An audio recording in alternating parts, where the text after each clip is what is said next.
The snow was falling hard the night Albany stopped breathing. Police lights flashed red and blue across Madison Avenue, bouncing off frozen cars and silent buildings. A crowd stood behind yellow tape, quiet and confused. In the middle of it all was a small brown house with its front door wide open. Inside that house lay a secret that would never be solved. Detective Mark Sullivan stood in the hallway, staring at the floor. His hands were shaking. He had worked murders before. He had seen bad things. But this was different. Because the person lying on the living room rug was Emily Carter, a 12-year-old girl who had vanished 3 days earlier. And written on the wall above her, in thick black paint, were 4 words that would haunt the city forever. Albany will remember. Mark felt his chest tighten. The room was silent except for the soft beeping of police radios. No signs of forced entry.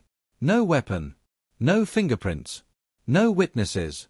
Nothing made sense. Outside, reporters were already calling it what it would later become known as Albany Unsolved, the case that defined the city. But just as Mark turned to leave the room, one officer rushed in, pale-faced.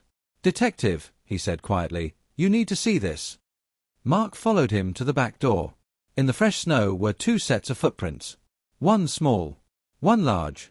But the large footprints stopped suddenly, as if whoever made them had vanished into thin air.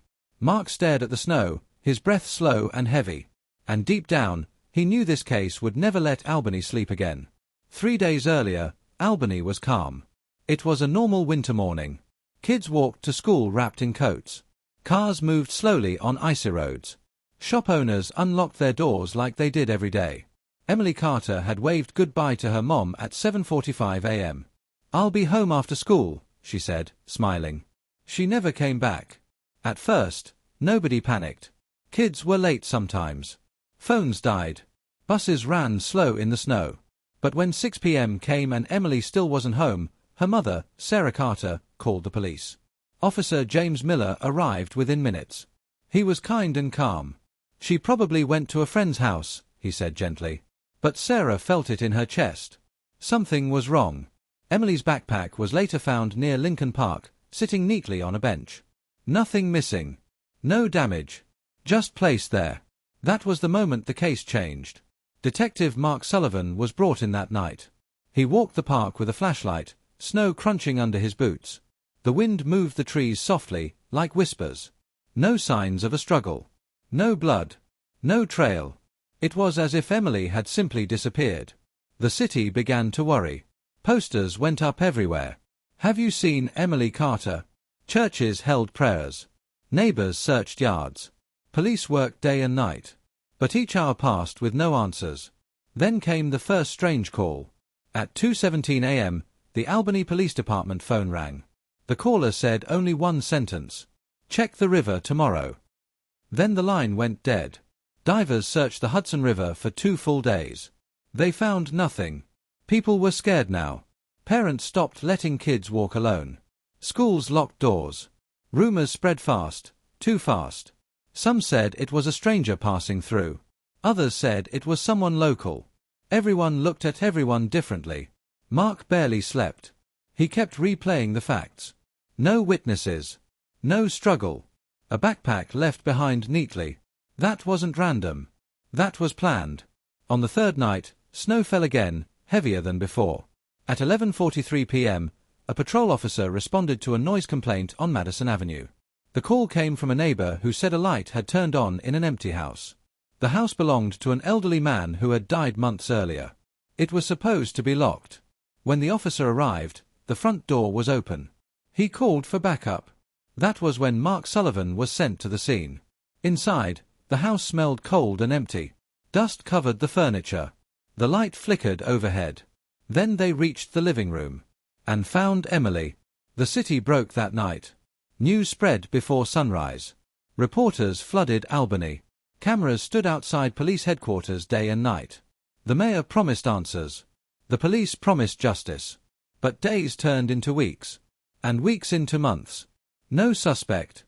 No arrest. The wall message was tested. No fingerprints. The paint wasn't sold in any nearby store. The handwriting matched no one. Even the footprints in the snow gave nothing. One set belonged to Emily. The other matched no shoe ever found. People began to say the case was cursed. Children grew up hearing about it. Stores closed earlier. Albany changed. Detective Mark Sullivan never let the case go. Every night, he reviewed the files. Every year, he walked that house again. 10 years later, he still kept Emily's photo in his desk. Then, on a cold evening exactly 10 years after the crime, Mark received a package. No return address. Just his name. Inside was a small object wrapped in paper. A child's bracelet. Emily's bracelet. And taped to it was a note written in the same thick black ink. "You missed something." Mark's heart dropped. Because the bracelet had never been found. And no one outside the killer should have known about it. He grabbed his coat and rushed outside into the night. The snow had started falling again. Just like it had that first night. As he reached his car, his phone buzzed. One new message. Unknown number. It read, "Go back to the house." Mark looked up toward the dark street. And for the first time in 10 years, he felt like someone was watching him. Then, across the road, a porch light flicked on by itself. And in the window of the abandoned house, he saw a shadow move. The extreme event begins here. The door slowly started to open. And Mark stepped forward, not knowing what waited inside. The door creaked as it opened. Detective Mark Sullivan stood frozen on the sidewalk, snow falling softly around him. The abandoned house across the street had been empty for 10 years. No power. No heat. No reason for a light to be on. Yet the porch light glowed yellow. And the door was moving. Slowly. Mark's hand tightened around his coat. Every part of him screamed not to go inside. But this case had followed him for a decade. It had taken his sleep, his marriage, his peace. He stepped forward. The door stopped moving. Mark climbed the porch steps one by one. Each step groaned under his weight. When he reached the doorway, cold air rushed out, smelling of dust and old wood. "Albany Police," he said quietly, even though he had retired 2 years earlier. No answer. He stepped inside. The house looked the same as it had 10 years ago. Same cracked walls. Same old couch. Same dark stain on the living room rug where Emily Carter had been found. Mark's chest tightened. Then he saw something new. A chair sat in the center of the room, facing the wall. And taped to the wall was a single sheet of white paper. He walked closer. On the paper were 4 words written in neat letters. "Start from the beginning." Mark swallowed. The beginning. He closed his eyes and remembered. Back then, the police had focused on strangers. Truck drivers. Travelers. People passing through Albany. They searched records, highways, motels. But what if the answer had never left the city? What if it had been hiding in plain sight? A sudden sound made him turn. Click. The front door slammed shut behind him. Mark spun around and rushed to it. He pulled the handle. Locked. His heart pounded. "All right," he said out loud. "You got my attention." The lights flickered once, then turned on fully. The house had power. That should have been impossible.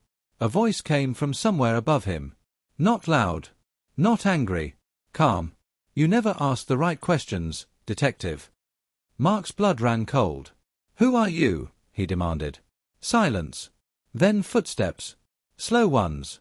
Coming from upstairs. Mark reached for his phone. No signal. He took a deep breath and walked toward the stairs. Each step felt heavier than the last. At the top, the hallway stretched long and narrow. One door at the end was open. Light spilled from inside. Mark stepped closer. Inside the room was a desk. On the desk sat a stack of files. Police files. His files. Every report from the Emily Carter case. All copied. All marked. Red circles. Notes. Dates. Someone had studied this case deeply. Then he noticed something that made his stomach twist. One file was labeled Day 0. Mark had never used that term. He opened it. Inside was a school attendance sheet from Emily's school. One name was circled in red. Jacob Harris. Mark remembered him. Quiet boy. Lived 3 streets from Emily. Interviewed once. Cleared quickly. Too quickly. A noise came from behind him. Mark turned. But the hallway was empty. Back downstairs, the chair in the living room had moved. It now faced him. And on it sat a small digital recorder. He pressed play. A child's voice filled the room. "I'm not supposed to talk to strangers. But he said he knew my mom." Mark's knees went weak. It was Emily's voice. "I followed him because he said he'd help me get home." The recording stopped. Mark felt tears burn his eyes. This recording had never been found. Never reported. Someone had kept it. Someone had waited 10 years. Suddenly, his phone vibrated. One bar of signal appeared. A message came through. "Unknown number. You're getting closer." Mark shouted, "Why now? Why wait 10 years?" Another message came instantly.